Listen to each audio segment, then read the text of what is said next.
the United States of America. A bold invention of enormous risk. An 8-year war of independence, followed by intense political debate, produced a republic of, by, and for the people. A democracy in a world ruled by kings and emperors. It was a new experiment with 3 branches of government: a court, a Congress, and an executive, all sharing power, a precarious balancing act purposely left open to interpretation. It is the office of the president that most embodies the hopes and aspirations of the American people.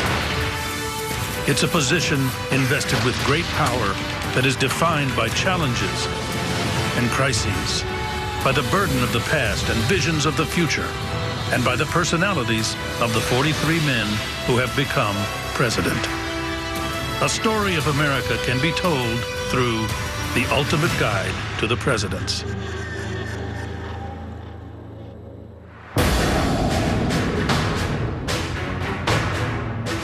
April 30th, 1789. The morning dawned clear and crisp in New York City. The 33,000 people living in the city flooded the streets as a yellow coach pulled by 6 white horses made its way to Federal Hall. Inside was the hero of the Revolutionary War, General George Washington. He was about to become the first president of the United States. Of all the institutions that the framers of the Constitution created, the one that was the most novel was the presidency. And I think the reason for that was that there was no real model out there in the 18th century world. So a lot was left open about the nature of the presidency. At the time that the office was created, most countries lived under monarchies. So they were wrestling a lot in the early days with how to deal with these basic questions of power.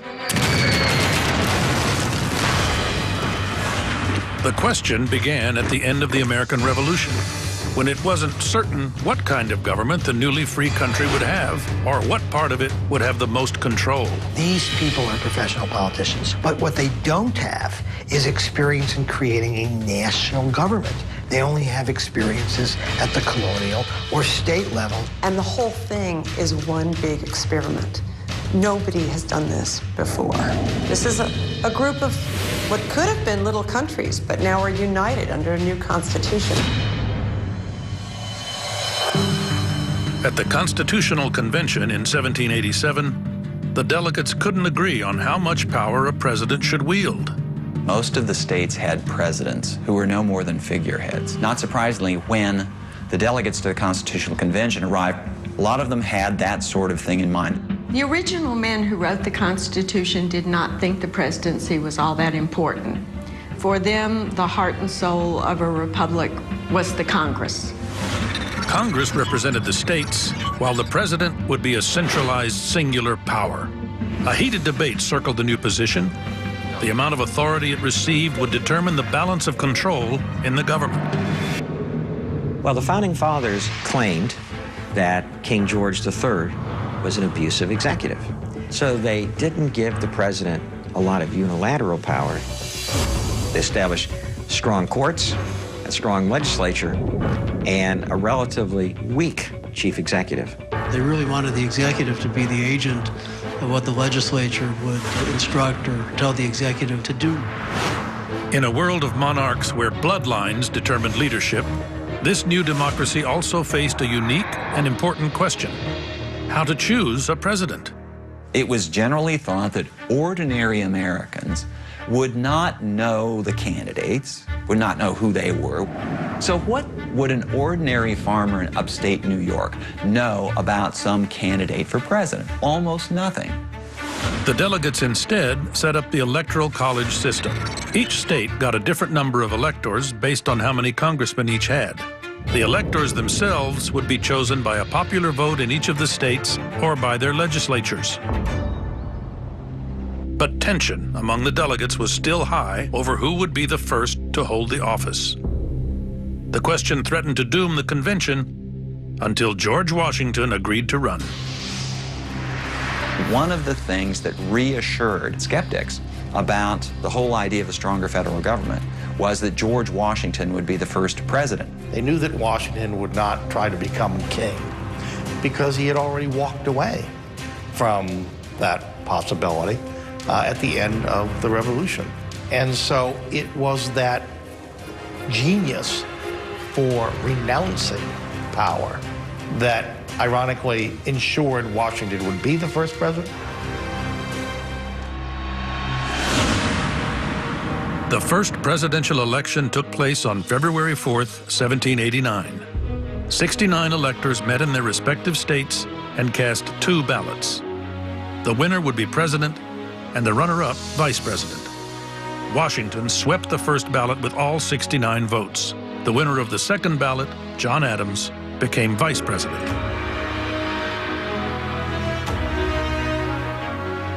When Washington was elected president, people didn't know what to call him. His title wasn't a frivolous issue.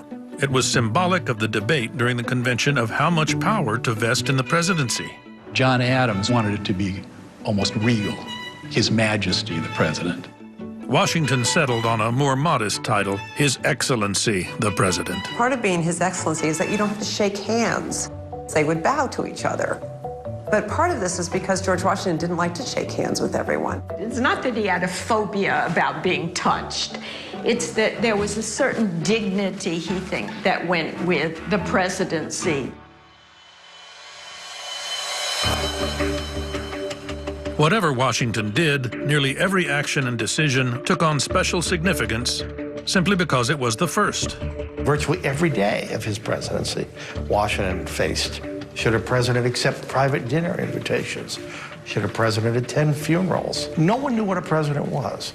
And so Washington very deliberately sought the advice of people around him. He, not surprisingly, thought he needed advisors. So he created this cabinet, but it was the group of people who were responsible to devise policy, to execute policy, to become his closest advisors. The Constitution talks about executive officers. So the idea that there would be people in charge of the great departments of government wasn't a shock. The interesting part is that Washington ultimately decides to convene his executive officers and to meet with them. Over time, the cabinet has grown from 4 members to 15, but its function has remained largely the same. Washington brought the brightest minds of America together as his advisors, as a cabinet. He invented that. He could have chosen yes men. He could have chosen people who would, yes, whatever you want. But no, he brought together people who were brilliant in theory and brilliant in practice. Thomas Jefferson was Secretary of State. For Treasury Secretary, he picks Alexander Hamilton. Then for Secretary of War, he picks Henry Knox, who was one of his generals in the Revolution.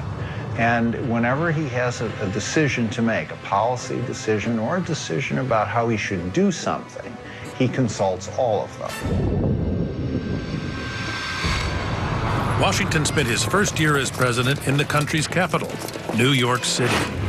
Congress met at Federal Hall on Wall Street, while the president had an office and residence not far away.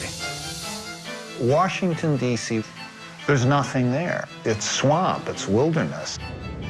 Capital of the United States had been moving around. When George Washington is inaugurated, it's in New York City, and New York City hopes to keep it. Southern states wanted the capital moved south between Virginia and Maryland. Northern states resisted the move, but they also wanted the federal government to assume the tens of millions in debt they'd amassed during the Revolution. It was the first battle between North and South, and the seat of government was the prize. Hamilton really felt like if the national government couldn't take over all these state debts from the Revolution, then the national government itself really wouldn't necessarily have the authority to keep doing what it needed to do. Washington agreed, supporting a compromise that would swap Northern debt for a Southern capital. Alexander Hamilton, he makes a deal with James Madison, congressman from Virginia, and also Thomas Jefferson, and the arrangement is that the capital will move from New York City to Philadelphia for 10 years, and then it will go to a site on the Potomac River. So it will end up in the South. Washington oversaw construction of the new federal city, hiring the planners who laid it out and the architects who designed the buildings. And he had very specific thoughts on the president's future home. One of the aspects of architecture that he liked was the Oval Room. I mean, he made sure that that pattern was there in the White House. Those ovals were incorporated into the new mansion, with the diplomatic receiving room, the blue room, and the top floor's yellow room. The first Oval Office would be added more than a century later by William Howard Taft. Washington's days were consumed with the business of the nation, his workday usually stretching from 4 a.m. until 3 p.m. He actually had more people working for him at Mount Vernon than he did in the executive branch of government. There were 8 clerks that constituted the State Department. The first budget of the United States was about $2 million. The Army was a few hundred men. And yet, you can see in that impossibly remote culture the seeds of something much more familiar to us.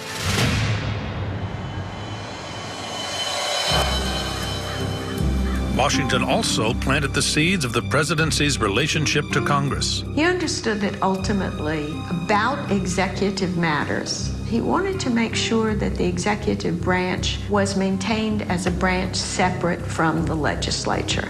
And it could have been swallowed up very quickly. On one of the few occasions he directly consulted legislators, he found them unreceptive to his authority. He went to the Senate one day with an Indian treaty, thinking that he would get the advice and consent of the Senate while he stood there. And someone in the Senate firmly made it clear that the Senate would set up its own timetable for advising whether or not it gave its consent. Washington lost his temper. He said, "This defeats every purpose of my coming here, and I'll be damned if I ever do that again." He didn't, and neither has any president ever since. America is not a deferential culture, and we're always nervous about concentration of power. And so, while Washington had great judgment and got a lot of what he wanted, the fact is that Washington was not twisting arms in Congress, was not in there pushing members of Congress to vote one way or the other. The contentious relationship between the branches of government was developing, and Washington's influence would soon be tested when an insurrection from the frontier threatened to destroy the country just as it was beginning.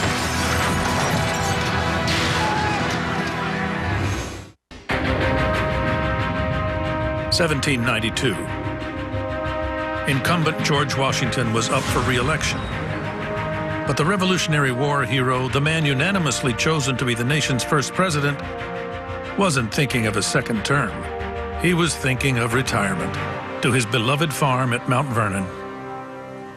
George Washington really was not particularly eager to be president. At state dinners, ceremonial dinners, he would be sitting at the head of the table, kind of looking into space and banging a piece of silverware against the table while the conversation went on around him, because he really just wanted it to be over so he could leave.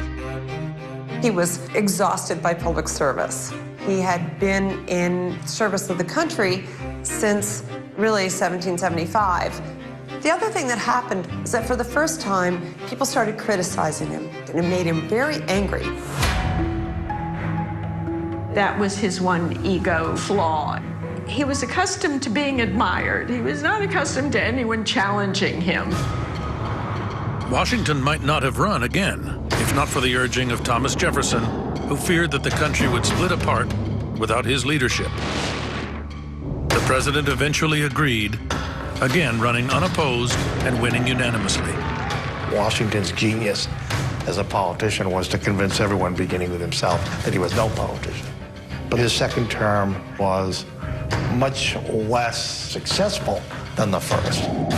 The whole idea of what the relationship will be between the federal government and the states is hugely under debate in this period. It's part of why the 1790s is such a sort of dirty, nasty, mudslingy kind of era of politics.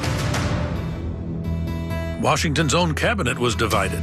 with Treasury Secretary Alexander Hamilton in the Federalist camp and Secretary of State Thomas Jefferson in the other. You could see this struggle between what will dominate in American political economy. That is, what kinds of laws and policies will government set? But I think that the critical development took place only after 1793, after issues of foreign policy came to the fore in American politics.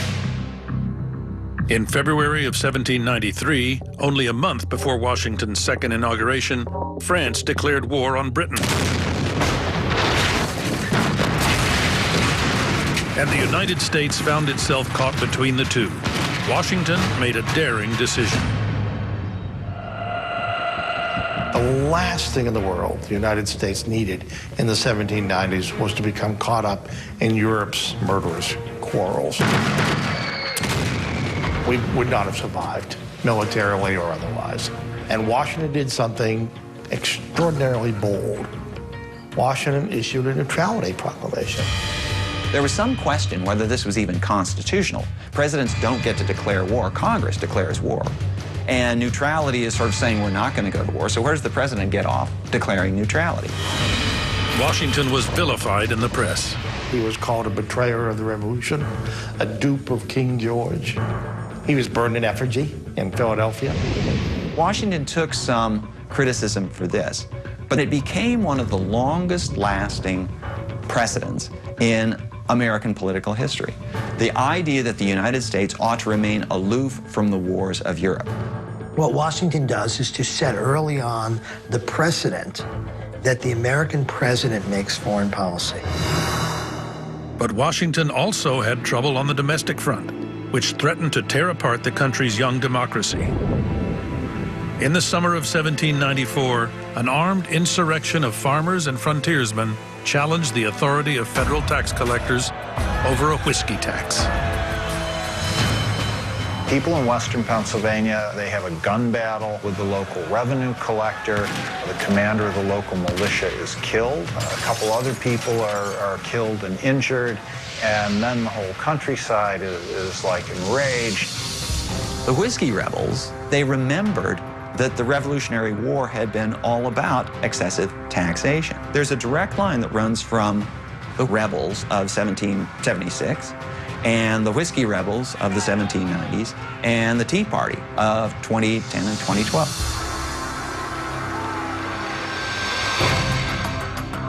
Washington understood the threat this defiance posed to the country, but it also handed him an opportunity to cement the federal government's authority by putting the powers of the president into practice. Washington marched troops into western Pennsylvania to suppress this revolt. The idea that the government was willing to do that and did that kind of action was really a strong statement. The rebellion was put down without a shot ever being fired. After getting word that an army was marching out to meet them and that Washington was leading it, the rebels retreated to their homes. Of all the precedents set by Washington, the most pivotal would not be in how he exercised his power, but by how he relinquished it. It seems like a small thing to us today, but the fact that George Washington stepped down after 2 terms shaped in many ways the survival of the Republic. For 144 years, presidents honored this tradition, none serving more than 2 terms, until Franklin Roosevelt. By 1951, Congress would make Washington's precedent law with the 22nd Amendment.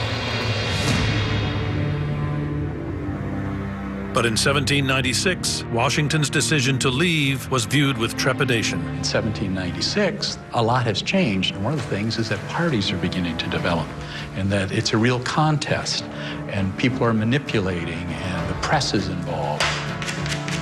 None of the founding fathers expected there to be political parties. James Madison does write in the Federalist Papers about factions, but he treats them like a scientist handling germs. Factions are bad. But lo and behold, in a few years, there are 2 parties.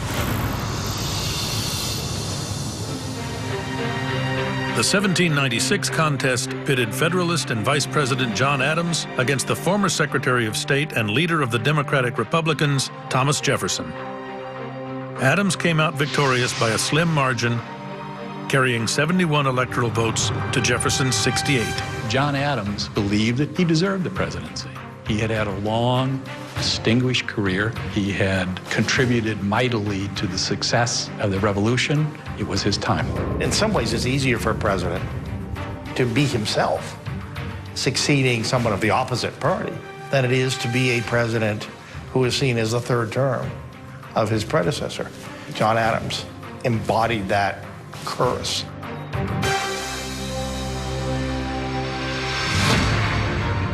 At 61, Adams brought an impressive background to the presidency. He had helped write the Declaration of Independence. He had negotiated the treaty that ended the revolution. And Adams had been a delegate to the Constitutional Convention. He had the resume, but lacked one essential quality. His great problem, of course, was he wasn't George Washington. Washington was a majestic, literally larger-than-life figure who looked like he was born to wear a military uniform. John Adams was a short, squat, balding, rather unprepossessing New England lawyer. Some people referred to him as his rotundity. He was not a dashing figure. Even when he got dressed up for events, he might put on a sword. He looked kind of pedestrian. The second president had more than just image problems. In retaliation for Washington's proclamation of neutrality, France had seized more than 300 American merchant ships, a disaster for the American economy that drove insurance rates on shipping up 500%. Adams sent diplomat James Monroe to Paris to negotiate. The response he got enraged the nation. French were looking for a bribe, and they were unwilling at that time to negotiate, and they wanted a little something to grease the palms in order to open up the negotiations. Americans, they saw it as an insult to their sovereignty, an insult to their independence. They were not being treated properly, and it became an enormous issue. And people wanted to declare war on France.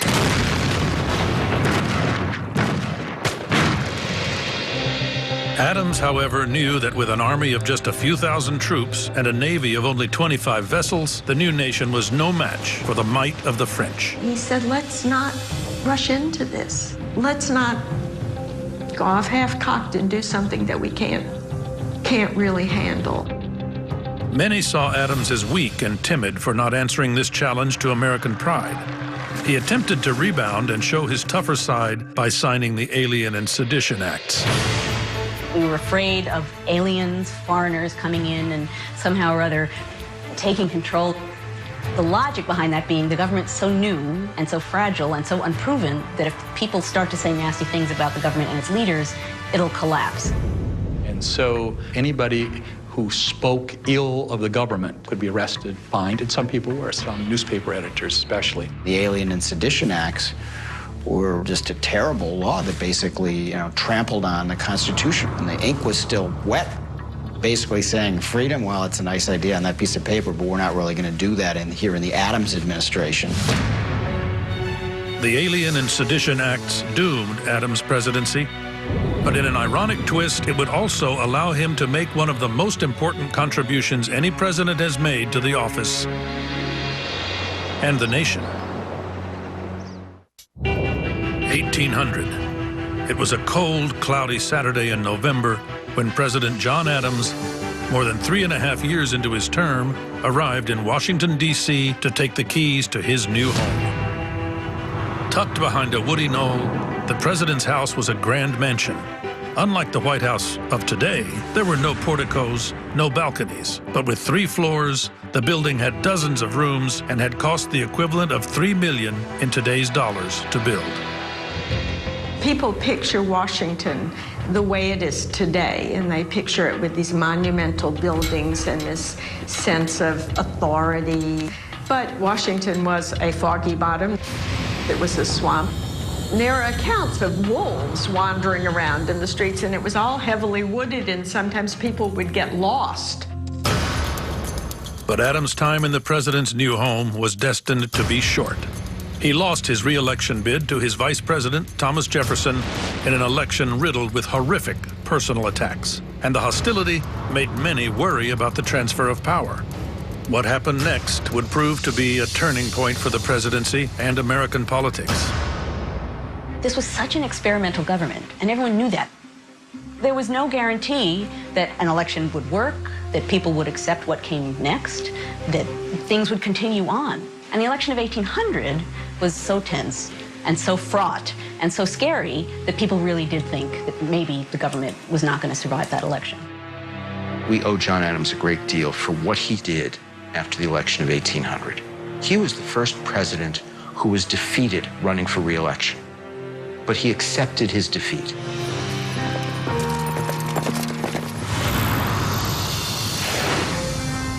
When 57-year-old Thomas Jefferson arrived at the Senate to take the oath in March of 1801, it would be the first inauguration held in the new capital city. And from the start, the third president took a different approach to the office than his predecessors. Jefferson, on his inauguration day, walked to the ceremony from his boarding house. 175 years later, Jimmy Carter famously gets out of the limousine and, together with Rosalynn Carter, walks down Pennsylvania Avenue. That was a very Jeffersonian thing to do. One of the things that Jefferson brings is this sense of acting out democracy. When diplomats arrive at the White House, Jefferson answers the door in his slippers and shakes their hand, and everyone calls him Mr. President. None of this His Excellency stuff. Jefferson clearly had his own unique view of the presidency, and that extended to the mansion he lived in. The White House is designed by James Hoban, who wins an architectural contest. One of the losing architects was Thomas Jefferson. When Jefferson becomes president, he makes some changes to the White House according to his plans, which he clearly thought were better. Jefferson remodeled the kitchen and added a cooking stove to replace the open hearth fireplace. He also put pavilions on either side of the mansion and single-story wings for storage. A sheet iron roof replaced the slate one, and Jefferson personally oversaw the landscaping of what would become the South Lawn. But Jefferson's changes in Washington were just getting started. And he wants the presidency to be a smaller, scaled-down Republican office.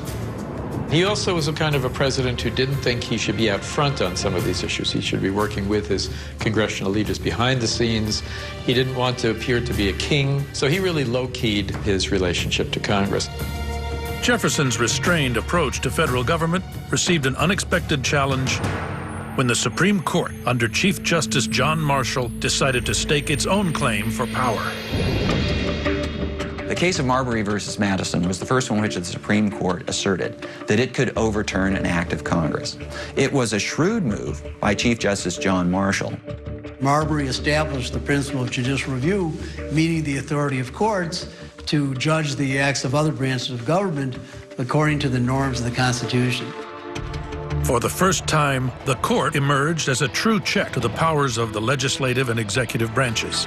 The decision rippled through history, creating the framework for rulings from Brown versus the Board of Education to Citizens United today. But while Jefferson seemed disinterested in federal power, he appeared to go against his deepest principles with perhaps his greatest accomplishment, the Louisiana Purchase. Now, the Louisiana Territory is much bigger than the state of Louisiana. It's the same size as the existing United States. The Louisiana Purchase was a buy it now or forever hold your peace kind of a deal. And so he went ahead with it, although he could easily be charged with violating some of his fundamental principles. There's nothing in the Constitution that says that the president can buy land. What answer does Jefferson give? Jefferson says the right to govern territories implies the right to acquire them. The irony is the single most historically significant act of his presidency was, in his own words, a betrayal of his deepest constitutional principles. He said himself when he bought Louisiana, he stretched the Constitution so far that it cracked. And yet that's part of presidential leadership too.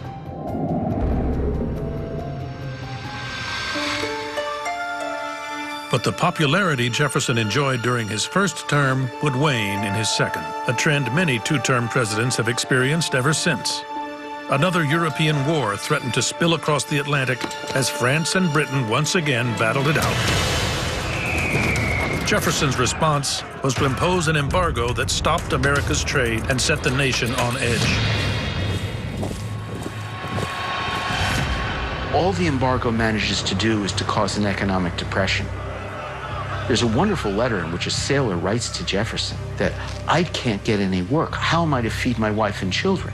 By the way, if you ever come to New York, this is my address, if you dare to look me up. The embargo that he imposed wrecked the American economy without doing any particular damage to the European powers against which it was directed.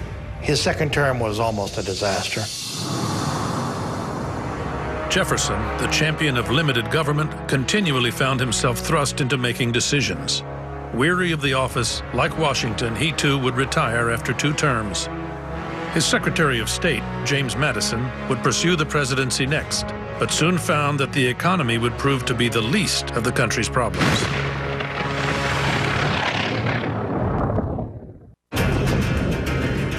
(1808).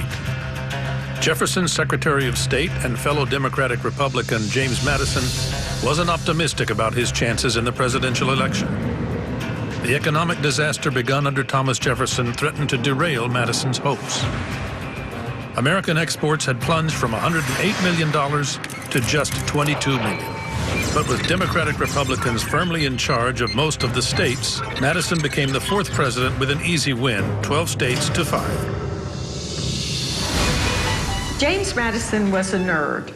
There's just no other way to describe him. He was little, he was a hypochondriac, he was anxious. He comes home, he goes to study law, and he has an anxiety attack. He can't stand the pressure. This is a man who never actually had a job in his life. They called him little old Applejack. You know, he was all wizened. Even though he wasn't that old, he kind of looked like an old man, even in his 40s. And he never would be greeted with these huge outpourings of affection the way Jefferson was. In fact, Madison's wife, Dolly, was more popular than he was. She created the role of the First Lady, establishing open houses in the executive mansion every Wednesday where she charmed Washington insiders. She had worked hard to make the White House a center, both for Washington and the country. The capital city was new, but Dolly Madison tried to make it a fixture in people's minds. But in 1812, America's focus wasn't on the president or his First Lady. Embroiled in a seemingly unending war with France since 1803, the British were continuing to seize American ships and kidnap sailors in retribution for the nation's trade restrictions. James Madison, he just decides enough is enough. We have to declare war on Britain. He asks Congress to do so, and Congress does, but it's the narrowest vote to declare war in American history. The United States wasn't prepared to fight a war. The British, on the other hand, had been fighting one for years. The amazing thing about the War of 1812 is that the United States declared war against the greatest superpower on the planet. Well, really, the United States had very small military at the time. There was very little we could do.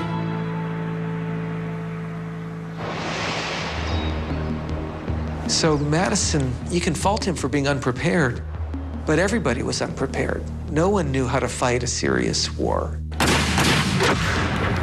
And it wasn't really until the Civil War that we learned what it would mean to have a large army.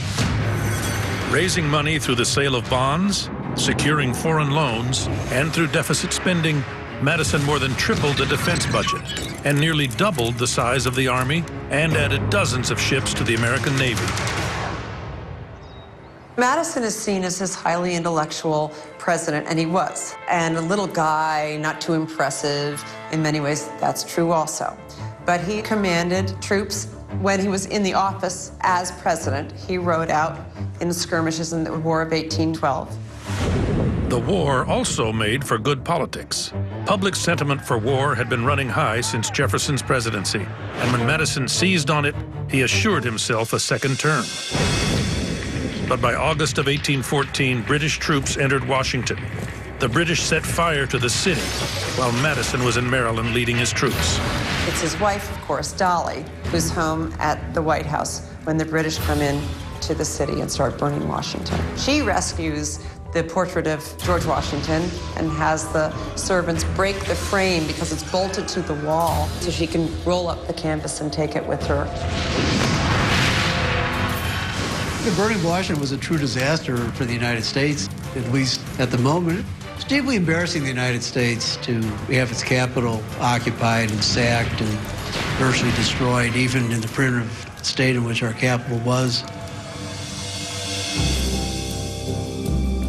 With the president's house smoldering and Washington, D.C. in ruins, the nation was at a crossroads. But an unexpected victory at the Battle of Fort McHenry, the one that inspired the words for the national anthem, turned the tide. The British realize, this war is not working for us. Both sides send diplomats to the Belgian city of Ghent. And in the winter of 1814, they negotiate a treaty that ends the war, that basically puts everything back the way it was when the war began. The war was over. The country had paid a terrible price. More than 2,000 American soldiers were killed and another 6,000 injured. Despite the country's losses, American pride swelled. The general verdict about the War of 1812 is that it gave birth to a new wave of nationalism in its immediate aftermath. Before the War of 1812, people thought of themselves as Virginians, Marylanders, New Yorkers. They really didn't think of themselves the way we would talk as Americans. But after the war, there's this unbelievable surge of nationalism. What might have been a disaster for President Madison and the nation became a rallying point. When Madison left office in 1817, 2 years after the War of 1812 was over, he was actually quite a remarkably popular president. Americans understood the deeper point that Madison had been trying to make, that the presidency, even in wartime, was an office that should be conducted in a way consistent with Republican principles. And that actually starts a whole era of prosperity and really ushers in the era of good feelings. This new era, with a new president, would try to finally put to rest the issues of party politics and slavery, and make it clear to the world that America was now the dominant force in the Western Hemisphere.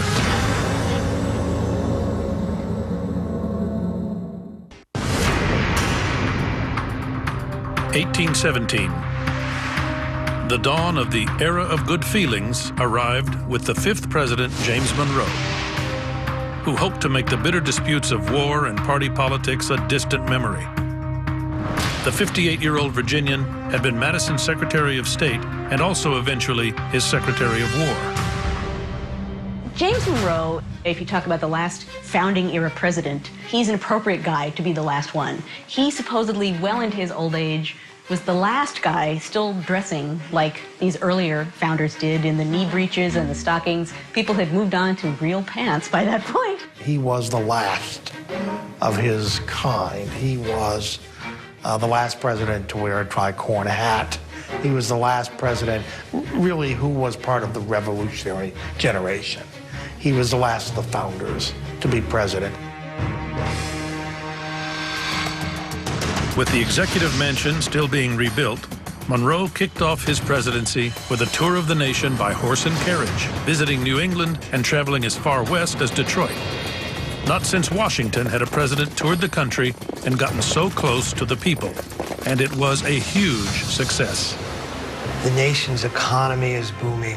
New York is building the Erie Canal, and so this is expanding an economy quite rapidly. Monroe presides over this. Monroe probably has one of the happiest presidencies of any president. There's no great crisis, there's no war.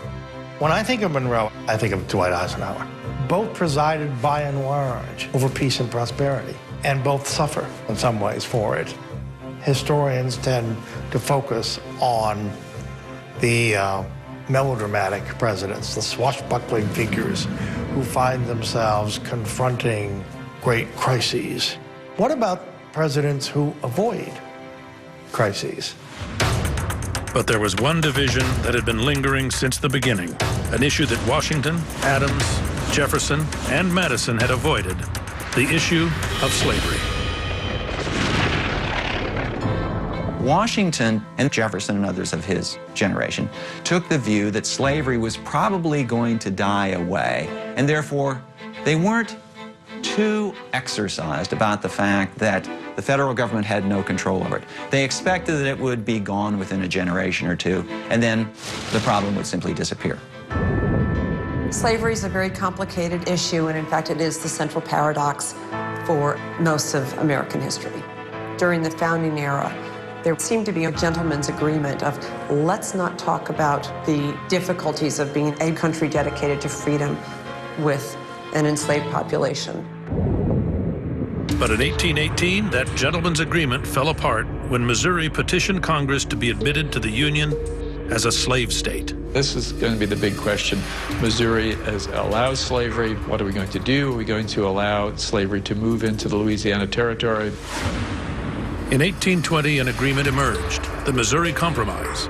It allowed Missouri into the Union as a slave state, but also admitted Maine as a free state. It says above this line, there will not be slavery. Below this line, states can have slavery.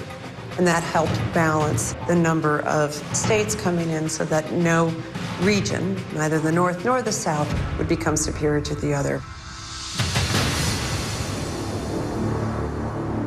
The compromise helped assure Monroe's re-election in 1820. He ran virtually unopposed as the Federalist Party had withered, leaving only the Democratic Republicans. And with the contentious issue of slavery seemingly settled, Monroe used his second term to flex the country's muscle on the international stage. James Monroe, one of the things that he does is say that the New World and the Old World are two separate worlds. Monroe Doctrine becomes a centerpiece of American foreign policy. Monroe was saying the Caribbean is our bathtub, we get to play in it. South America, Central America is our sphere of influence. The Monroe Doctrine would be cited as a precedent by many future presidents. William McKinley used it to justify the Spanish-American War. Theodore Roosevelt used it to build the Panama Canal. JFK would cite it when he blocked Soviet ships from Cuba. It has proven to be one of the longest-lasting legacies of the first presidents. One reason why Monroe, I think, is not more memorable is because it's tough to think of much that he ever said that was quotable. Even the doctrine that bears his name was largely the handiwork of his Secretary of State, John Quincy Adams. But James Monroe gave us 8 years of peace and prosperity, and that ought to be judged a success for any president. I think when you look at the sort of founding era presidents, you can say that they're baseline presidents. Each president had a proving moment, and in one way or another, I think each president proved himself. In the end, Monroe would leave as Washington, Jefferson, and Madison had. He declined to run for a third term and returned home to his estate in Virginia. It was the end of an era for the American presidency. As long as the presidency was occupied by someone who had been of that first generation of founders, there was this attachment to the past. The first 5 presidents almost inherited the position as their natural right. Subsequent presidents would have to earn it on their own. The nation's founding fathers had laid the groundwork for the executive office, just as another national hero was preparing to start a new era for the presidency. He would rise to power by forging a connection with men of the frontier, an entirely new breed of American.